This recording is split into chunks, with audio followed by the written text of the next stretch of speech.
Questions. Don't you have questions? So we're sure your audience and the teen schedules and thinking, but, and all these roadblocks are entering your mind, these reasons why we can't do it. We felt the same way. Some of our ideas were, what about coddling? We're being too soft on the kids. We started early, why can't they? What about extracurriculars? Will this do damage to our fine arts and our athletic programs? What about after school jobs and childcare? What about older siblings watching younger siblings? And what about students that have external placements that leave Liverpool schools during the day to go elsewhere? So we decided to take a closer look at those 5 roadblocks that we kept coming back to. And first we decided is it a myth or is it a fact? And we would research them to decide if it is a myth or a fact. And if we see it is actually a roadblock, well, is there anything we can do to mitigate it? Can we lessen the negative impact of the change on this group? Could we eliminate it altogether? And at that point, we hand over our findings, the pros and the cons, to the decision makers and have them weigh the benefits of more sleep versus the group or groups that are negatively affected. Okay, and we're going to plot them on this spectrum. If it's over on the left, it means we find it highly negative, that there is a group that's really going to pay the price for the change in time. And if it's over on the green, extreme right, we feel it's very positive for the students involved. And if it's in the middle, we see it as a neutral. So we're going to start with the reason we're all here, and it's the idea of benefits of more sleep for adolescents.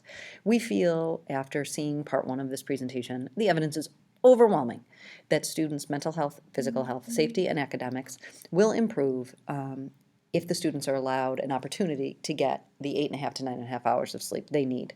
So we put it all the way over to the right, and the size of that circle represents 3,600 students, all of our 7 through 12 students. We believe everyone will benefit by getting enough sleep. So the first roadblock we're going to take a look at is perceived coddling. And as we said, we would not accept it as a roadblock until we researched it. So here's what we found. The first comment we hear from people is, they're just going to stay up later. So let's see, do they? So we found research. We found at least 10 studies, which I'll share with you here. It's going to tell us where the study took place, how many minutes the delayed start time was, and how many minutes of additional sleep it came out to. So the first one listed is the Wallstrom study that we learned about in part 3 of this presentation. And on average, those schools shifted their time back 70 minutes, and the students were getting 60 more minutes of sleep for an 85% return on your investment.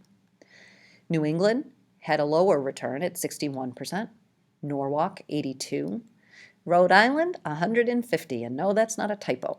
The researchers were a bit confused by this, and when they asked the students how they were getting extra minutes, the students reported that getting the 30 minutes made them feel better, and that maybe there was something to this needing sleep, and they started to make changes themselves to their schedules to try to increase a little bit more the minutes of sleep they could get. Boston University study, the students received 73%, Norway 110%, Brown University study, the students were getting 116%, Yale University between 100 and 128, they did various schools, Australia-US comparison, a 1-for-1, and Israel. And if you take all those percentages and you want an average just to see an overall, that this 98% of the minutes given to the students to sleep more were used for sleep. And then the other coddling issue is that we need to prepare these kids for the real world. In the real world, we have to get up early, so they need to be getting up early. So just like before, we decided not to accept a roadblock as a roadblock until we studied it. So, all right, so we found out that the first buses start arriving at Liverpool at 7:05 a.m. And the U.S. average arrival time is 7:55, a full 50 minutes after Liverpool high school students arrive. What we learned is the real world has no set start time. The 5 latest median start times are below. You can see them. New York City being the latest at 8:24, a full 80 minutes after Liverpool high school students arrive. And the earliest, You'll see here that only one metro area in the entire country has workers arriving earlier than Liverpool High School students, and it's by 4 minutes, and it's Hinesville, Georgia. Every other metropolitan area in the country starts later than we do at Liverpool High School. And again, these are arrival times, not start times. So those late arrival metro areas fit into 3 categories. They tend to be young creative professionals, economies associated with recreation, tourism, and gambling, and college towns. And who are the early birds? Well, they're areas tied to the military and agriculture. In fact, the 35 metro areas with the largest number of workers have a median arrival time of 8:07. Here they are. A full hour after Liverpool High School students start to arrive. And everyone's so concerned about the real world starting time, you never hear people argue the other end, saying it's crazy to let kids get out at 2:19. We kind of just accept that for convenience purposes. So through our studies, we've decided that this idea of real world work hours are a myth. We don't ask kindergarten students to give up nap time to prepare for the real world. We accept that it is age appropriate for their proper development. And we can do the same for our adolescents. Start with sleep. So this perceived coddling, we find no evidence for it. So we're going to take it right off the spectrum. The next roadblock that people often mention are extracurriculars. And the size of that circle represents an approximate number of students involved in extracurricular activities, sports, and fine arts. And we quickly learned that all extracurriculars are not the same in regard to start time. So we had to get rid of the term extracurriculars and divide it into athletics and fine arts. And upon interviewing the director of fine arts, it was quickly obvious that fine arts, there's no negative effect. Things that start after school would still just start after school. It would just be a later time. Performances in the evening would not be impacted. The students would go home just like they do now and come back to school with their parents for the performances, not impacted. And the only time our schools compete against other schools are on the weekends, the marching band competitions, and those are on Saturday nights where school start time plays no role. So we quickly saw that fine arts is a non-issue. So we're going to take that also off the spectrum. Athletics is a slightly different story. There are a lot of concerns brought up with athletics. People worry about practice times, game times, available daylight, and sharing of facilities, and squishing that after school time. Could we get everything in? So we surveyed 60 coaches throughout the district to find out, when do they practice and why do they practice when they practice. And we learned that 55% of practice times are directly tied to the school day or the work day of the coach. So wouldn't those just shift, just like in fine arts? If the play practice used to start at 3 and now it starts at 4, wouldn't practice that used to start at 3 now start at 4? And then available daylight. A lot of people are concerned that you can't get everything in. So we looked up when it would be too dark. And the term civil twilight is the time when it goes from being able to do things outside without artificial lighting to when you can't, when it is too dark, which is after sunset. In the fall, when kids go back to school, it's around 8 p.m. So you would be able to have practices and games without any artificial lighting until 8 p.m. at night. As you near the end of October, that moves up to 6:30. Is that too early? We don't know. But usually by the end of October, most sports are over other than the varsity, and the varsity tends to play sports out on the lights. In the spring, once the clock changes in March, the civil twilight is at 7:30. And by the time the seasons are wrapping up near the end of May, civil twilight is at 9 p.m. So that's the reality. So we don't think available daylight is a huge issue in the fall, and we don't think it's an issue at all in the spring. And practice times are a question. We need to do more research on that. And the sharing of facilities does come into play already, but we're not sure that shifting the times will make a big impact on that. More research is needed to be done there.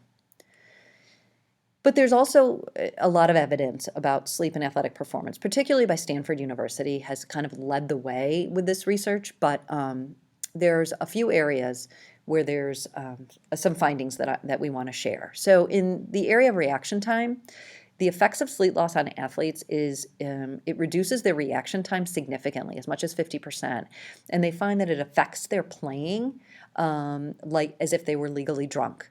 So by making kids play sleep deprived, low level fatigue would be the same as giving them 2 to 3 drinks.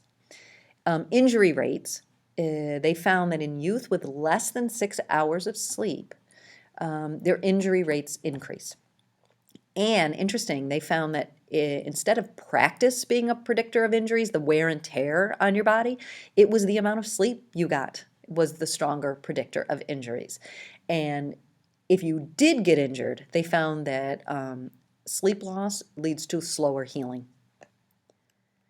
And this is where Stanford came in with their studies on performance. They started with the basketball team, and they were recording their shooting percentages and their sprint times, and they found that the control group and the two groups, they divided the team into students getting more sleep and students getting less sleep. Those with less sleep had slower sprint times and reduced shooting accuracy. The evidence was so significant for them that they started to look at other sports to see if they would see the same thing. And then they went to the tennis teams and the swimming team and the weightlifting team, and they went to the football team. And they keep finding the same results, and they're just adding more and more sports in their research. And they also found mental errors, that sleep deprivation, sleep loss impairs your judgment, your motivation, your focus, your memory, and your learning, much like what we find in academics. So we wanted to look and see about game times, and there's a lot of concern about students missing class to go to games.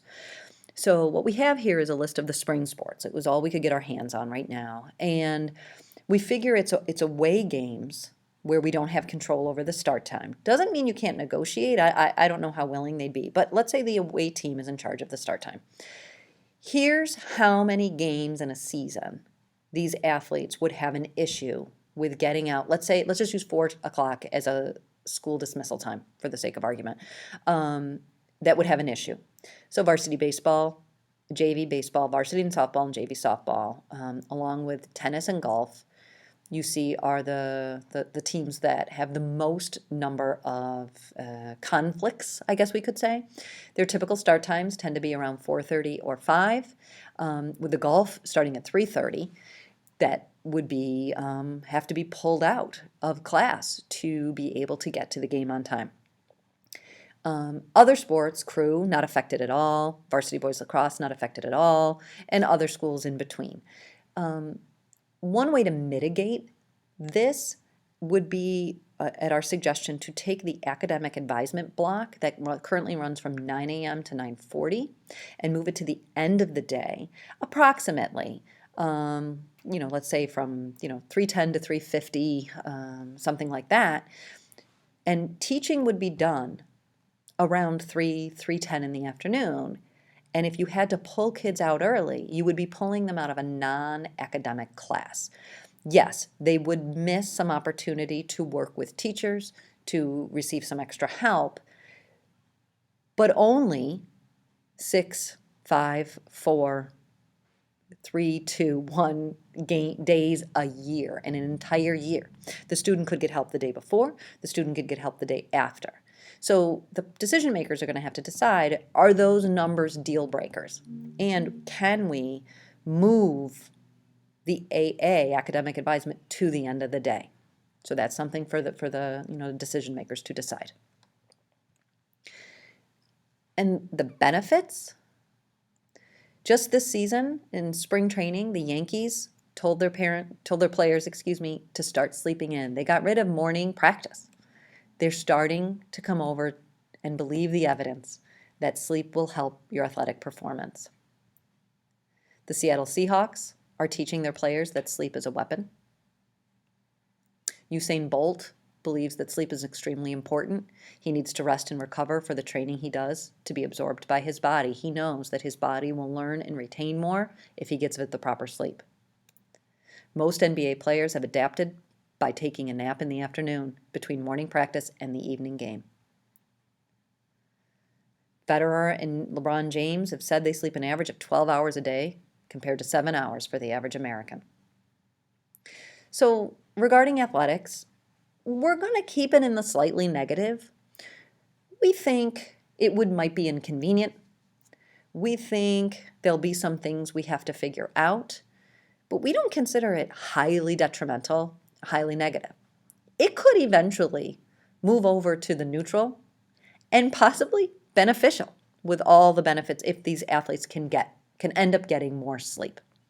But we're going to leave it in the orange for now. And again, the size of that circle represents the number of students playing sports compared to the green circle of the number of students overall. We have to decide, do we harm the health, mental health, physical health, safety, and academics of every student for the benefit of the athletes? And that's what we'll have to decide. Next up is student jobs. That is often brought up. We're worried that our students will not get jobs if they are in school later than students in other districts. So we called about 10 employers to find out, supermarkets and fast food places, and talked to the managers or the owners. And every single one of them said it was not an issue at all. They said that they work around school, not the other way around, that students are limited already with how many hours they can work on a given night. I believe it's 4 hours a day, and they have to be done at 9. So if they could work from 5 to 9, they're fine. They seem a little bit dumbfounded that we would think that we have to work around them. Every single one of them said it was fine. We're not taking it off because we did only call 10. Could there be another 10 employers who feel it is a deal breaker? So we're going to leave it up there in the neutral. We think, that you can always keep asking and find out some more information. Childcare. That size of that circle represents numbers we got from a survey. We surveyed about 900 elementary families representing 12 to 1,300 elementary students to find out their childcare reality. And what we found is that there is a small number of elementary students who need the older siblings to watch them after school, that are currently using older siblings. So we put that in the red. Those families will be negatively hurt if we switch schedules, if we move the high school after the elementary school. No doubt about it. We have to decide as a district, is that enough of a reason to not do it? And another possibility is, are there just as many families that currently could use an older sibling to help in the morning, but currently don't have that option? Would those numbers just shift? So yes, would the families right now that are benefiting be hurt? Absolutely. But are there families currently hurt and that we don't do anything for them? And so does the number stay the same and it's just the individual families? And then, is that enough to get rid of this proposal altogether? And that's what the decision makers will have to decide. Okay. And finally, the external placements. We put that one in the deep red, and the size of that circle represents the number of students pulled out in the middle of the day, are taken away from our buildings to other places. As we debate whether childcare is our issue, education of students is our issue. So regardless, we have to do right by these students, no matter how small that number is. We are currently working on different scenarios and to try to mitigate the harm done, and we are getting close to a way to get these students to their BOCES programs and their alternate programs close to their existing arrival time now. So that may completely be taken off the spectrum if we continue to work with the busing schedule and be able to fix that problem. But as of right now, it is a concern. It is something that needs to be worked with, either mitigated or fixed completely. So when you look at them all together, taking the neutral ones off, the benefits of more sleep, represented by the big green circle, versus the slight inconvenience done to the athletes, the definite inconvenience for the families using the older siblings in childcare after school, and the external placements as it stands, those are the negative impacts. Those are real roadblocks. And the decision makers have to decide, is that enough? Is that enough to stop the change in start time? And we want you to notice one more thing, that we are not working from a place of perfection as it is. We've already made compromises. So let's flip it. Let's say we don't change anything and we go with the schedule we have now. If we do, this is our decision. We have decided that to maintain athletic scheduling as it is, childcare after school issues as it is, and external placements as it is, that we are okay with the detriments of early start times for 85% of our students. And that red circle is 85% of the size of the green circle. 15% of our students are getting enough sleep. It's these 85%. And we have to say, is that okay? And again, that's for the decision makers. So after looking at the roadblocks, is there anything we may have forgotten? Liverpool High School dismisses currently at 2:19, and many parents aren't home until 5 or 6 o'clock at night. So what are the teens doing while unsupervised for 2 to 3 hours every single day?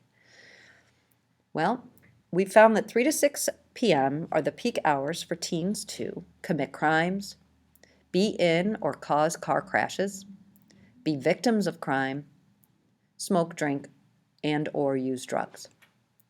The lack of parental supervision in the after-school hours were significantly linked to increase in sexual activity, sexual partners, and an increase in STDs.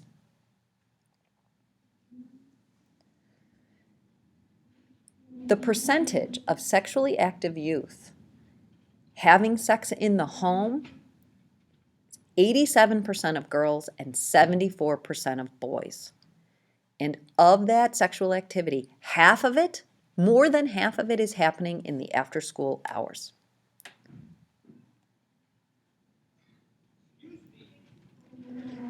Juvenile crime peaks in the after-school hours as well. You'll see, looking at the blue line, that is the rate of juvenile violent crime on school days, and you can see how it peaks at 3 p.m.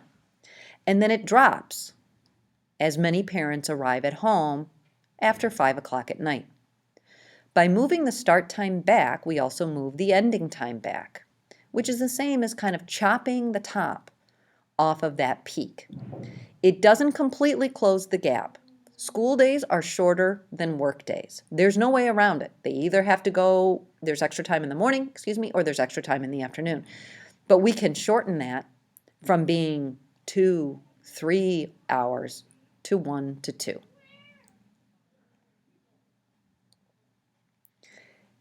But students aren't just committing crimes, they're also being victimized. And if you notice, the black line is the rate of victimization by non-family members.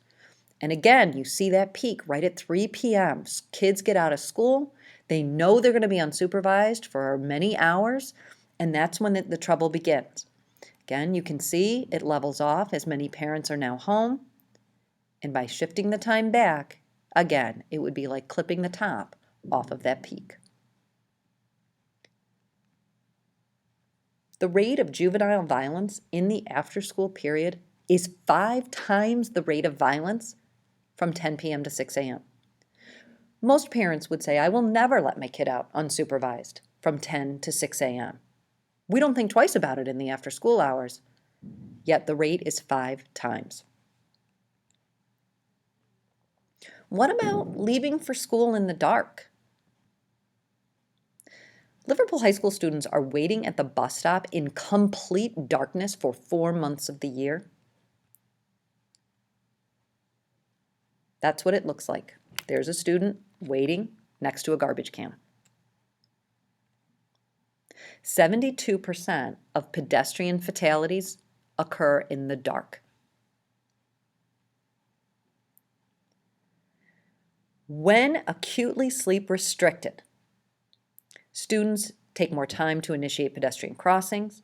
They crossed with less time before contact with vehicles, experience more virtual hits and close calls, and had to look to the left and right more often, as if it wasn't registering. They weren't comprehending what they were seeing. All of our students deserve daylight. And what about start times and teen drivers? Well, teens who sleep less than 8 hours are 33% more likely to crash than those with more. Students need over 9 hours, just like the American Academy of Pediatrics says, to eliminate the risk of drowsy driving. 25 and younger make up the majority of fatigue-related crashes. And being awake for 18 hours has the same effect on our drivers as being legally drunk. Driving while drowsy can increase the existing risks of distracted driving, texting, etc. So can we afford it? The Brookings Institute estimates that the benefits of a later start time in dollar terms outweigh the costs by a ratio of 9 to 1. Okay, how do we do it?